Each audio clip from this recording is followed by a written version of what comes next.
तो गणित की वैकल्पिक विधियां में वैदिक गणित हम पढ़ रहे हैं और उसी सीरीज को आगे बढ़ाते हुए अब पहुंच चुके हैं ऊर्ध्व तिर्यक के प्रयोग से प्रश्नों को हल कर उत्तर की जांच कीजिए। और ये प्रयास 9 है, अर्थात ये हमारे गणित के चैप्टर का आखिरी है। फिर इसके बाद आएगा दिमागी कसरत।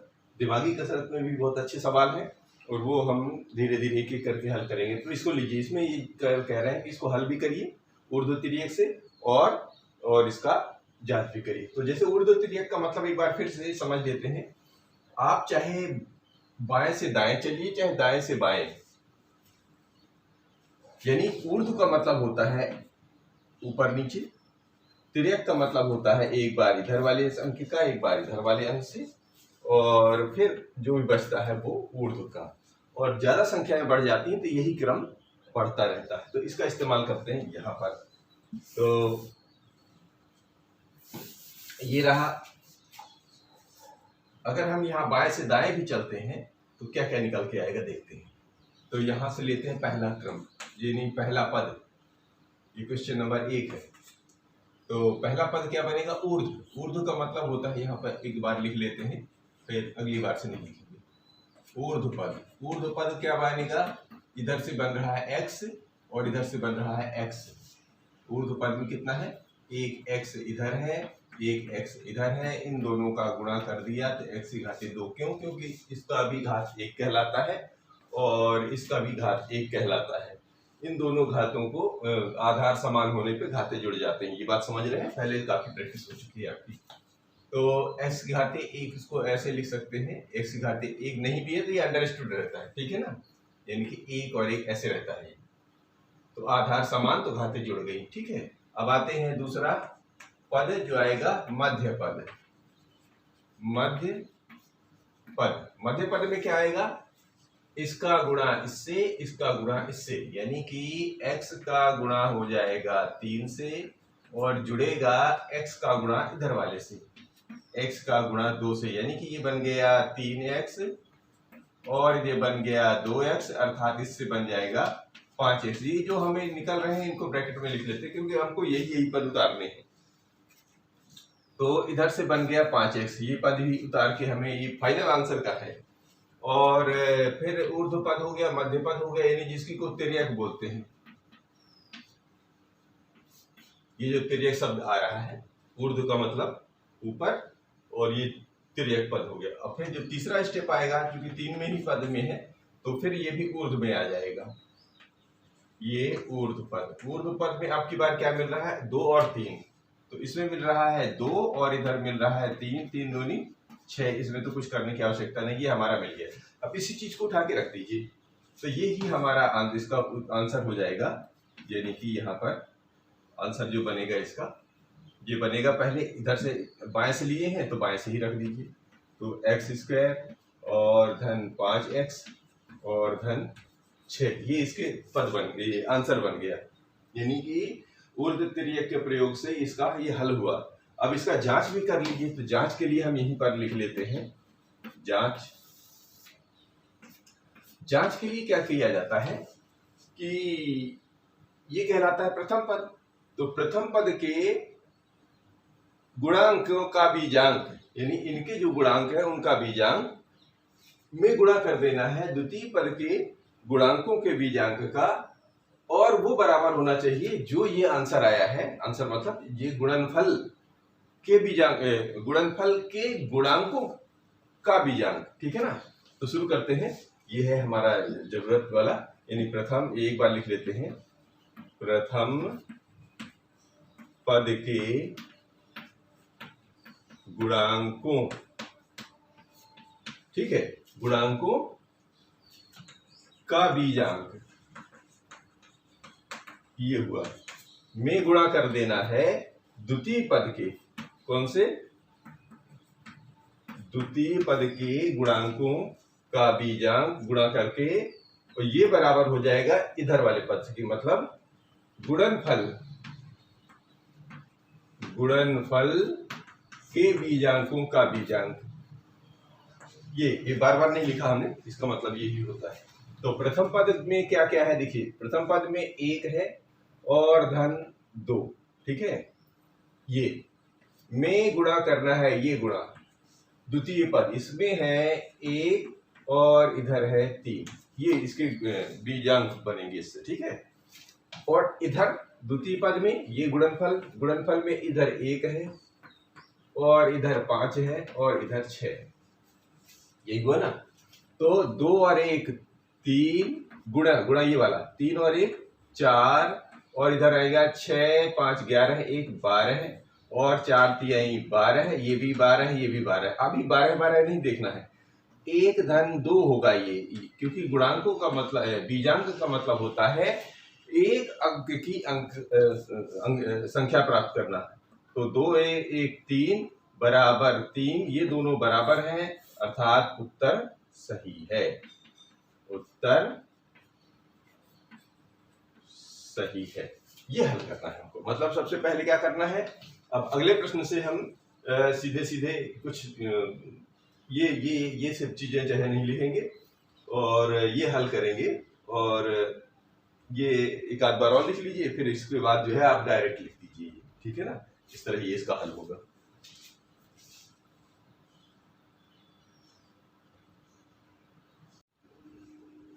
ये जो सवाल है ये थोड़ा सा महत्वपूर्ण सवाल है, इसको थोड़ा समझ लेते हैं। जब हम लोग बीजांक निकालते हैं तो बीजांक आते हैं 1 से ले, बीजांक जो होते हैं बीजांक 1 से लेके 9 तक लेना पड़ता है। कहाँ से? 1 से 9 तक, 1 से 9 तक। यदि किसी कारण से बीजांक यदि हमारा 0 आ जाए तो शून्य बीजांकों में शून्य का स्थान नहीं है। तो जब कभी ऐसा 0 आ जाए तो उसमें हमेशा 9 जोड़ दिया जाता है, यानी 0 का बीजांक 9 होता है, ये याद रखना है। ये इस चीज का इस्तेमाल यहाँ पर होगा। फिर से समझ लेते हैं, बीजांक जो हमारे होते हैं 1 से लेकर 9 अंक तक होते हैं, ये महत्वपूर्ण चीज है। लेकिन कई बार स्थिति ऐसी आएगी कि बीजांक जो है आपको 0 मिलेगा, तो 0 का मतलब ये होगा कि अगर 0 आ गया तो उसमें आपको 9 जोड़ लेना है। 9 जोड़ लेना मतलब ये ऐसा समझ लीजिए कि उसका बीजांक ही 9 है, ऐसा समझ लीजिए, ठीक है ना। यानी 0 में 9 जोड़ेंगे तब 9 आएगा, तो उसका बीजांक 9 हो जाता है। इसका इस्तेमाल होगा यहाँ पर। तो अभी शुरू करते हैं इसको।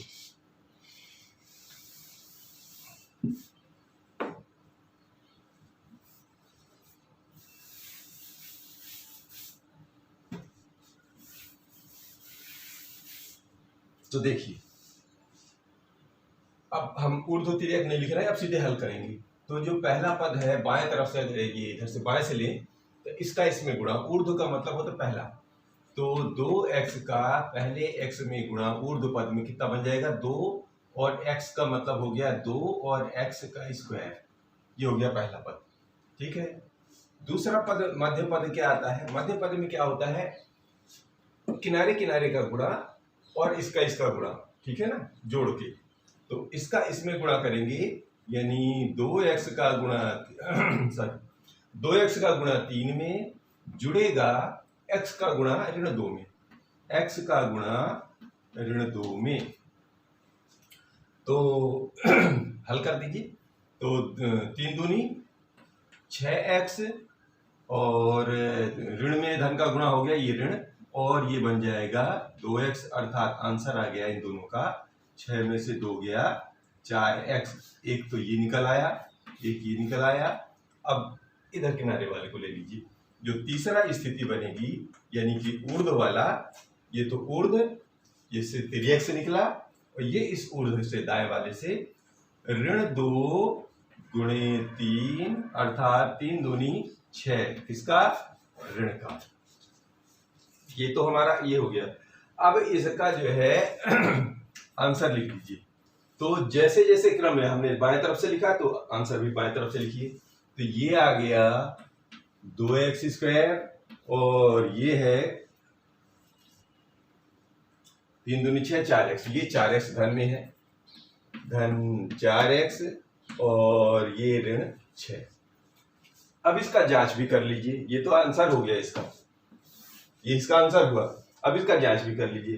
तो जांच के लिए यहाँ पर सूत्र लिखा ही हुआ है, इसका हमने नहीं मिटाया था। प्रथम पद के गुणांकों का बीजांक, तो ये रहे प्रथम पद। तो प्रथम पद के बीजांक कौन से हैं? 2 और जो चिन्ह रहता है उस चिन्ह का भी इस्तेमाल करते हैं। वो चिन्ह है इस वक्त ऋण। तो 2 ऋण 2 ये प्रथम पद के गुणांकों का भी अभी गुणांक है, अभी बीजांक निकालेगा इससे। गुणे यानी ये वाला गुणे, द्वितीय पद यानी ये 1 इससे बनेगा 3 बराबर इधर वाले पदों का गुणांक यानी जो गुणनफल के पदों का बीजांकों का गुणनफल। तो ये है 2 धन 4 ऋण 6। क्यों? क्योंकि यहाँ पर ऋण है। ठीक है ना, ये बात समझ पा रहे हैं। तो 2 में 2 का जब घट जाएगा तो क्या बनेगा? 0। और 0 में किसी भी अच्छा अभी 0 लिख लीजिए। और 3 1 4, ध्यान रखिएगा।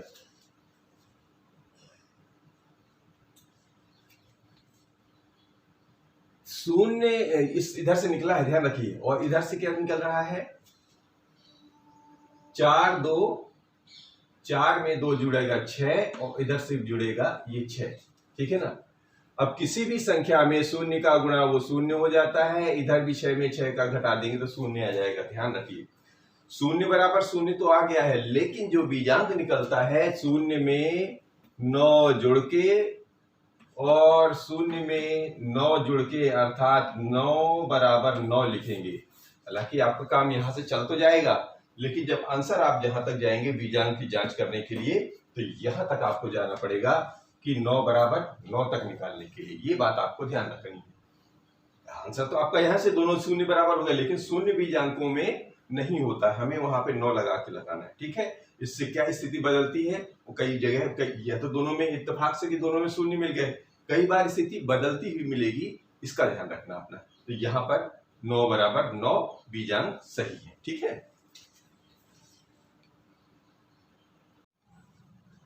अब ये तीसरा प्रश्न है, इसी में x धन y और x धन 2y इनका गुणा करना है। तो पहला पद यानी ऊर्ध्व लेते हैं बाएं तरफ से। ये लिखने की जरूरत नहीं है, आप कहीं से हल कर सकते हैं। आप दाएं से बाएं चल जाइए, चाहे बाएं से दाएं, दोनों को मतलब एक ही है। समझ में आ रही है? तो हम बाएं से दाएं चल रहे हैं। तो ऊर्ध्व माने ये वाला, यानी कि x में इस x का गुणा करेंगे तो बन गया x की घाते 2। पिछली बार हम कर चुके हैं, बार बार अब आंसर वो नहीं लिखेंगे, ये अंडरस्टूड रहना चाहिए। ठीक है। तो इससे तो ये पहला डब्बा मिल गया, पहला पद निकला। दूसरा मध्य, मध्य का मतलब होता है तिर्यक। तिर्यक में कितना है? x का गुणा होगा 2y में, ये जुड़ेगा इस x के गुणे इस y से। बात समझ रहे हैं? तो x और 2y, तो ये बन गया 2xy बन गया। इधर से 1 और xy, तो 1xy ये है, तो दोनों जुड़ के बन गए 2 और 1 3xy। इधर से तो ये मिल गया।